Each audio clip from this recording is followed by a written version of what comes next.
What are we discussing on today's Locked on Diamondbacks podcast?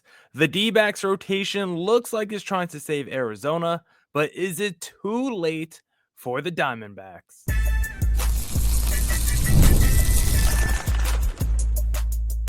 You are Locked on Diamondbacks, your daily Arizona Diamondbacks podcast, part of the Locked on Podcast Network, your team every day.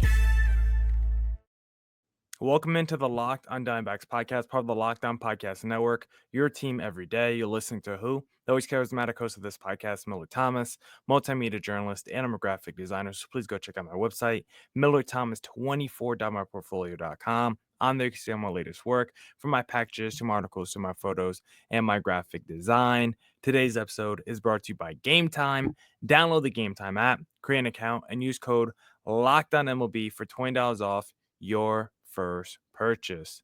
On today's Locked on Diamondbacks podcast, we're going to be discussing, is the D-backs rotation trying to save Arizona's season and not make them sellers at this year's deadline? And then we'll discuss the D-backs pitchers. Who should the D-backs keep in terms of long-term building, not just for this year's deadline, but who are the actual keepers on this year's team, and who should we start thinking about getting trade packages ready for? We'll discuss that all in today's Locked on Diamondbacks podcast. But first, I want to say thank you for making Locked on Diamondbacks your first listen every day. I would not be able to do this podcast without you, my loyal listeners, sharing, subscribing, reviewing, doing all that so I could do this podcast for you. Thank you. It's free. It's available on all platforms, so please continue to tell your friends. One of those platforms is YouTube. Please hit subscribe to Locked on Diamondbacks on YouTube. I try to go live on YouTube Sunday through Thursday after D-backs games. If you want to get notified when I go live, hit the bell icon on YouTube or follow me on social media because I tweet out before I go live at CreatorThomas24 for my personal account, or look up Locked on Diamondbacks both Twitter and Instagram for the podcast handle.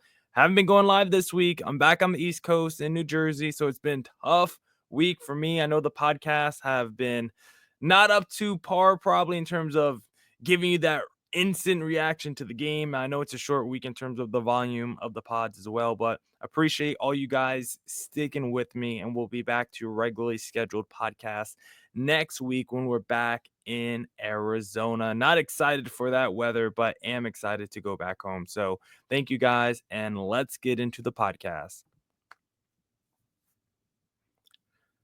All right, let's discuss this D-backs rotation and if they're trying to save the D-back season, because we know Arizona this year has absolutely floundered and have been one of the biggest disappointments in baseball. They're on the short list of biggest disappointments in the sport. Them, the Braves, the Boston Red Sox. You can make an argument for each team. Being the Locked on Diamondbacks guy, I guess I'll say the D-backs are the biggest disappointment. It's been a terrible first half. Injuries galore. Struggling bullpen, inconsistent rotation, right? The offense has been fantastic, but it has also been battered with injuries. And the D-backs currently one game below 500 as they enter the finale against the San Diego Padres. And the big question right now for the D-backs are they going to be buyers or sellers at this year's deadline? If they continue on the track record that they're on, looks like they're more likely to be sellers, but they're still only 4.5 games out of the wild card as they enter this finale against the Padres. And you win tonight against the Padres, you could be like 3.5 games back. You get to the All-Star break, maybe you're 3 games back of the All-Star break. And at that point, you're probably still like, yeah, I'm still in the race. I probably should be buyers, but with the way this season has gone, I also wouldn't be against this D-backs front office if they said, you know what, it just doesn't feel like our year. So many guys are hurt. Yes, we're still within a few games, but do we really like our chances with this tough National League, with how the season has progressed? Maybe we'll just cut our losses here and see what we could recoup for some of the pieces on our roster. I would not blame the D-backs front office if they felt like it was the smartest decision to sell at the deadline. But with the way the rotation is pitching right now for Arizona, are they trying to make us believe that this team should be buyers at the deadline and we should be watching out for a second half outbreak like we saw last season? Because last season, the D-backs offense was fantastic. Last season, the D-backs offense was fantastic. Most of the year, finished number 1, but you had guys like Suarez and Corbin Carroll. They turned it up in the second half of the season. while also your rotation got healthy in the second half of the year. I think the D-backs need more of the same, where you have that second half, switch, flip the switch from the first half of the season to the second half of the season. The D-backs did it last year post All-Star break. They're going to try to do it again this year. And when you look at last year, the catalyst for the D-backs team, I think Corbin Carroll, Eugenio Suarez in that lineup, both of them were two of the 7 or 8 worst players in the National League last season, pre All-Star break, and they both turned it up in a major way post All-Star break. Obviously, other guys like Jake McCarthy heated up. Ketel Marte continued to be, fantastic and MVP finalists.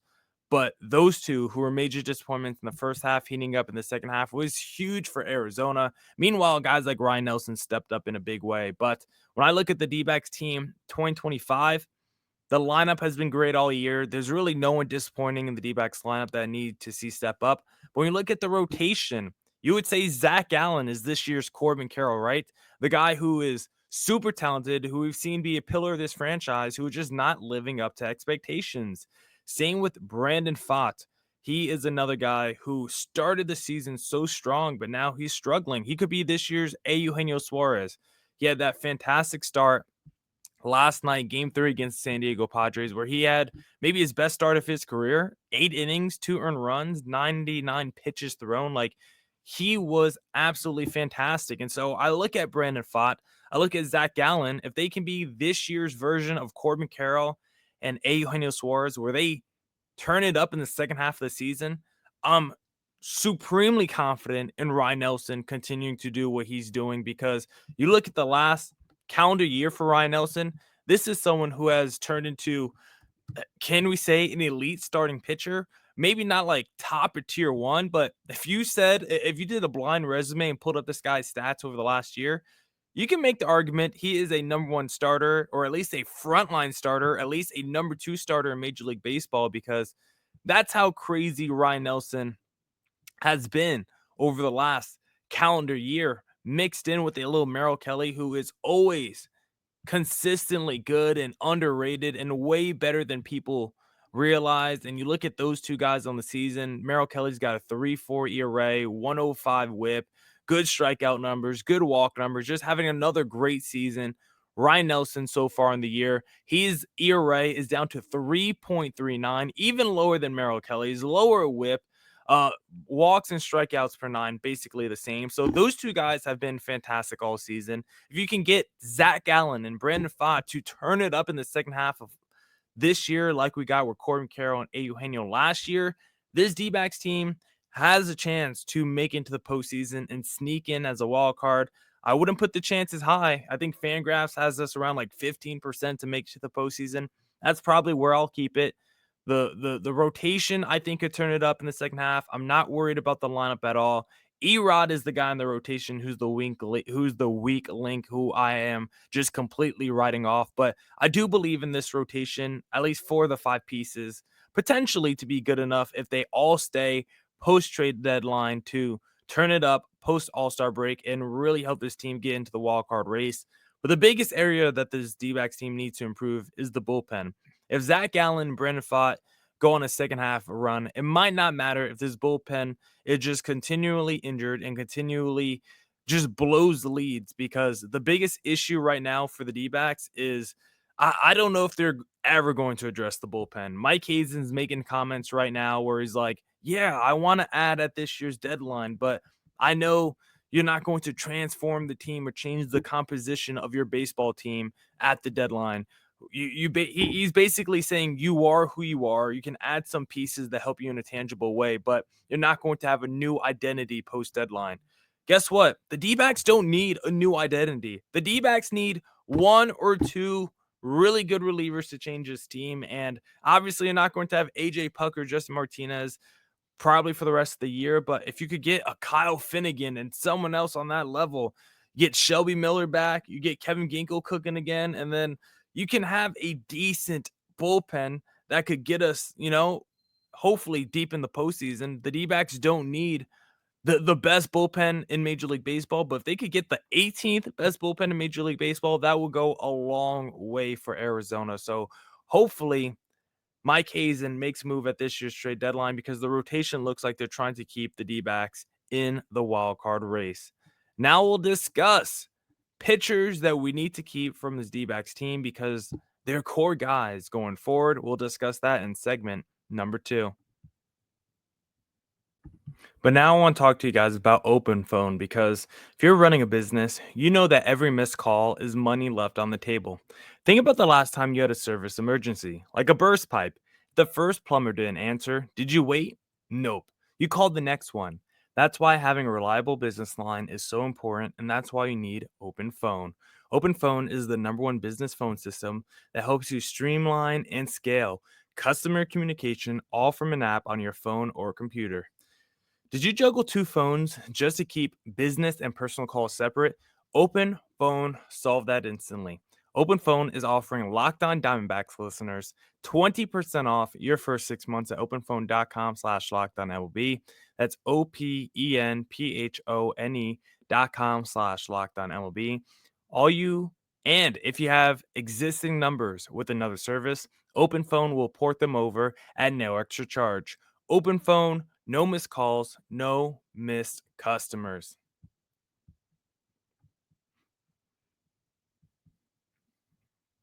Back here on the Locked On Diamondbacks podcast, and now let's discuss pitchers from our roster that we would like to keep as core pieces going forward.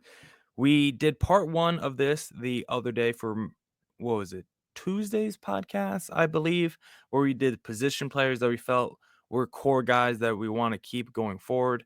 Now we'll do it for the pitchers. We'll start with the D-backs rotation.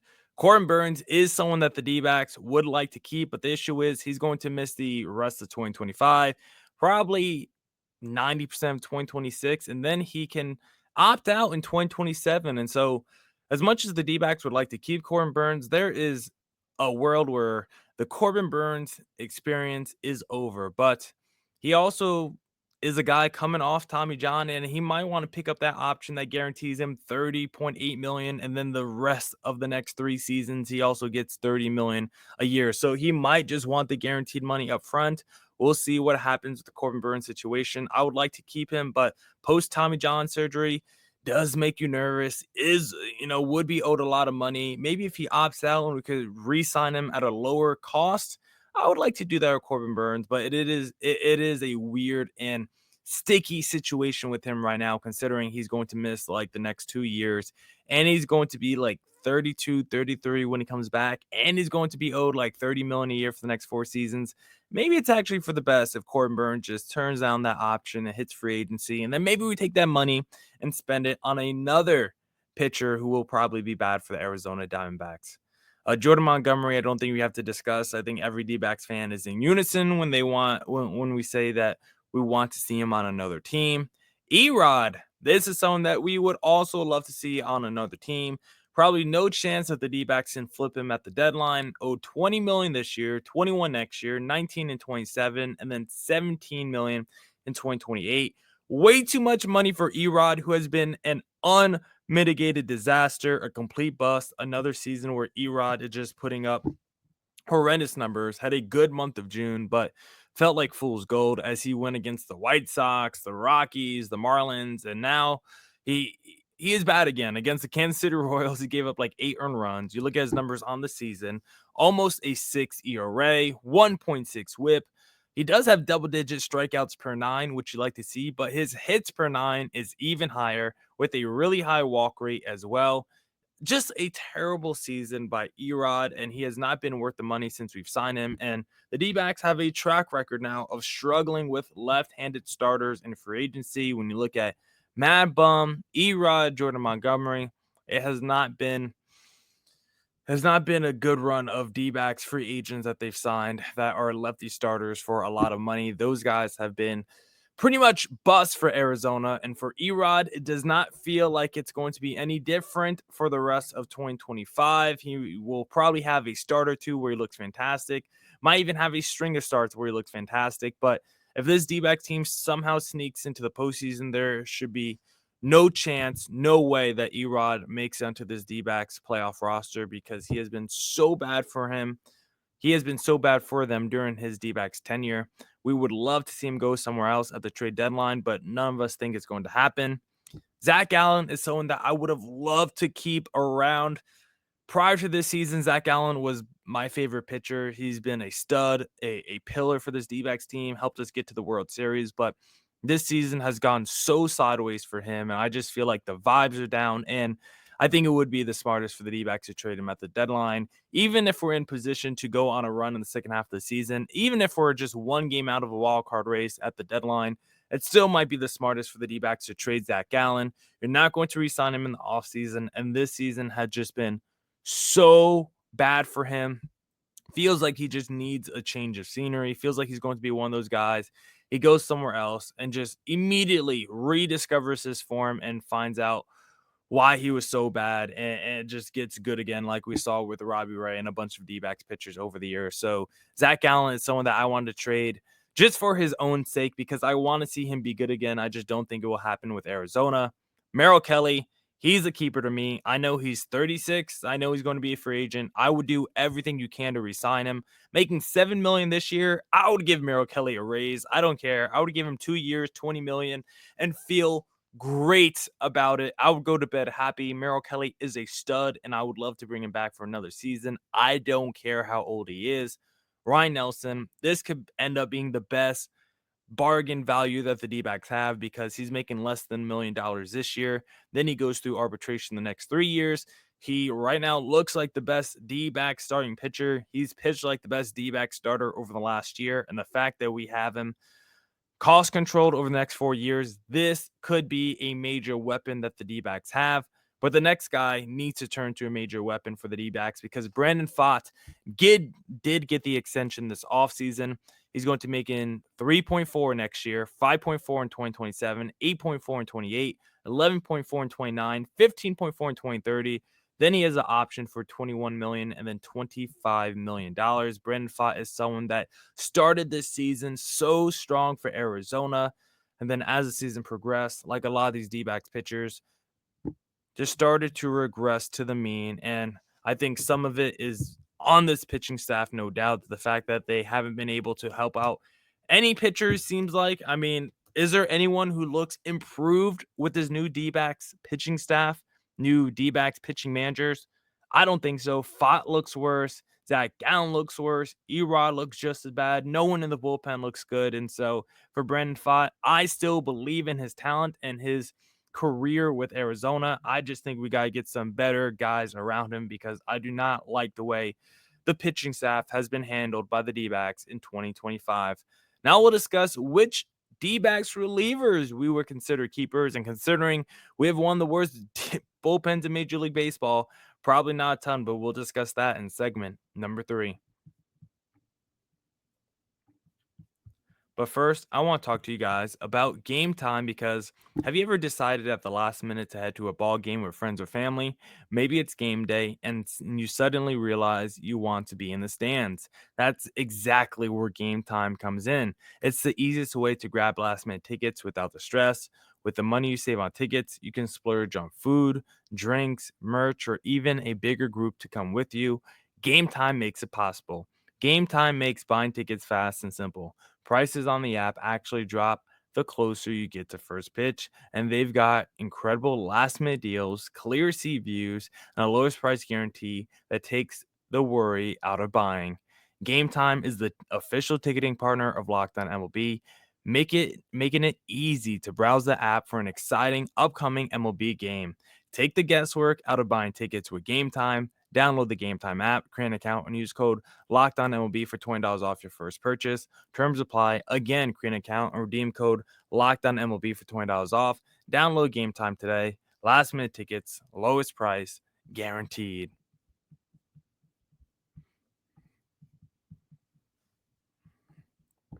All right, back here on the Locked On Diamondbacks podcast.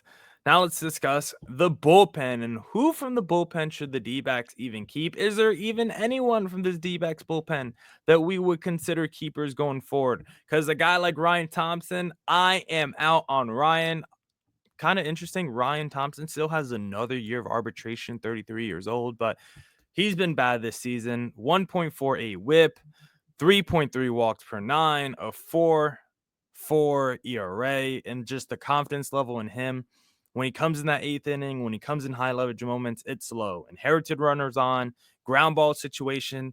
Feels like Ryan Thompson is not getting enough of those this year.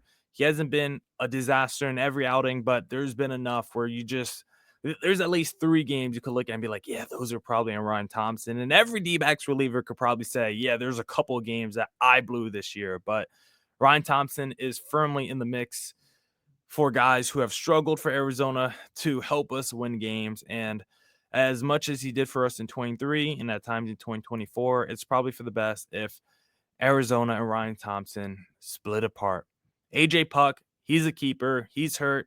Maybe for the rest of the year. Regardless, I want to keep him around. I want to see how he looks in 2026. Then even after that, if he's still looking good and he's not too expensive, I would bring AJ Puck back. He's 6'7". He throws super hard and he's nasty. I think the way Torey Lovello used him at the beginning of the year as just a random closer some days. Some days you're the, eighth inning high leverage reliever. Like he should have just been the go-to eighth inning guy, setup man for Justin Martinez every single time out there, instead of just being thrown around every sort of usage situation like Torey Lovello did at the beginning of the year. But I still love AJ Puck. I think he's a stud and want to see him back in Arizona and think he's a keeper. Kevin Ginkel, I still will say he's a keeper, despite how bad of a season he's had. He's starting to pitch a little bit better when you look at his recent outings. Only 1 earned run in his last 5 outings, which for him is much improved. In his last 3 outings, he has just started to seem more confident on the mound, a little bit more Kevin Ginkel in terms of the stuff is coming out of his hands a little bit better, a little bit more velo, a little bit more movement. And you could just see in his body language that he's starting to get more comfortable and get more in a rhythm. And if we get the Kevin Ginkel back that we've seen the last 3-4 seasons, that's a stud. That's someone that should definitely be a keeper for your franchise. That's a high leverage 7th, 8th inning arm that you could throw into the fire, throw into big moments of ball games to get you outs. And that's what he's done so far in his D-backs career.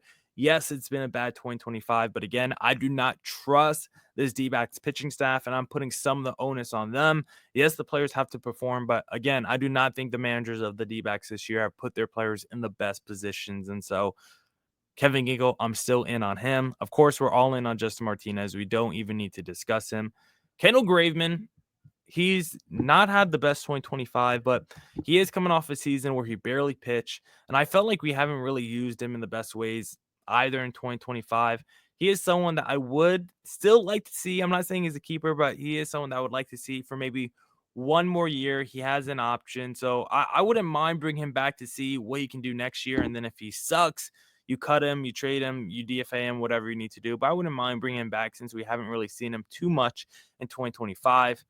Jalen Beeks, I know he's had moments this year, but I think Jalen Beeks overall is not a keeper. I'm fine keeping him on the roster for the rest of this year, but next season, I think I would rather look to upgrade, look in other directions. I think just trying to add waiver wire relievers and hope that they turn into your best high leverage guys, I think that's just not a formula for sustainable long-term success. The D-backs just have too many guys that they trust that they just pick up off the scrap heap. Ryan Thompson's, Jalen Beeks, most of them are from Tampa Bay. If Tampa Bay says the pitcher is not good anymore, we should probably listen to them. Jalen Beeks was really hot to start the year, but I never trusted him fully because he was never great with inherited runners not scoring. And so Beeks, I'm fine with him this season, but going forward, I don't think I want to bring him back in 2026.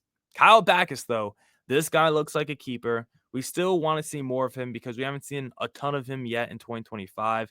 9.2 innings pitched, but he's got a sub-2 ERA. The strikeout numbers are good. The command has looked good. He's not a guy that's going to overwhelm you with velo or anything like that. He's not a 97, 98 guy, but he is a left-handed Ryan Thompson-esque pitcher that could come in and get you ground balls, which you definitely need in a lot of situations. So I would say Kyle Backus is a keeper. Then we all know Anthony DeSclafani, not a keeper. John Curtis, also not a keeper. Jake Woodford, not a keeper. Like anyone who is a waiver wire guy is obviously not a keeper for the D-backs. Christian Mena, he is a keeper. I think he has the talent to be a very good high leverage reliever, or still he could be like a Ryan Nelson, maybe breaks out a little bit later and becomes a mid rotation starter for the D backs. I still like Christian Mena. I still think Mena has the talent and the stuff to potentially be a rotation starter, if not a very good reliever for the Arizona in the future. Sal Frank, we'll see if he's a keeper now that he's back because the D backs need a good lefty in their bullpen. Dre Jameson, we don't know about him. It looks like he could miss the rest of this season. He's missed a lot of time with injuries, and I don't know if we're ever going to get the full Dre Jameson experience. It might be better to sell him when we can. Then Shelby Miller. He's a guy that I think we would like to bring back next season. He was very good for the D-backs this year. I just don't like him as the closer. But again, if he's the D-backs' third or fourth reliever in their pen, I am pro Shelby Miller. And so for this D-backs bullpen, there's probably more guys that I don't want to keep than do want to keep. Ginkle, I want to keep. Oh, Juan Murillo, I want to keep. He is someone that I look at as a long-term reliever for Arizona. So I definitely want to keep him as well. So Ginkle, Juan Murillo, keepers. Jalen Beeks, not a keeper. Kyle Backus, keeper. Del Scafani, not a keeper. John Curtis, not a keeper. Woodford, not a keeper. Ryan Thompson, not a keeper. Shelby, keeper. Kendall Graveman's a maybe. Dre Jameson, Sal Frank, Christian Mena, yes. And then, of course, Justin Martinez, AJ Puck. Those are both keepers as well. And so right now, I just named like 7 relievers who I would keep, which sounds kind of crazy because this D-backs bullpen is bad. But again, Ginkle, Puck, Martinez, Murillo, Backus, Shelby Miller, and then we'll see who else. Maybe Christian Mena. Probably put him back in the minors because you want him to be a long reliever, but that's at least 6 relievers. Like, I don't hate that bullpen. Then go out there and add 2 legitimate back end guys. Maybe one of them is a bona fide closer, maybe not, but adding 2 more just AJ Puck level relievers to go with the mix that you already have amongst the 6 I named. That could be a very interesting, a very dynamic, and a very good D-backs bullpen. Will we ever see it? I don't know, but hopefully Mike Hazen figures it out because it has been his Achilles heel since I've taken over this podcast, and the D-backs are not going anywhere until they get their bullpen figured out. That's it for this edition of the Locked On Diamondbacks podcast. Come back tomorrow for more Diamondbacks news coverage and insight. And as always, stay safe, stay healthy. Deuces.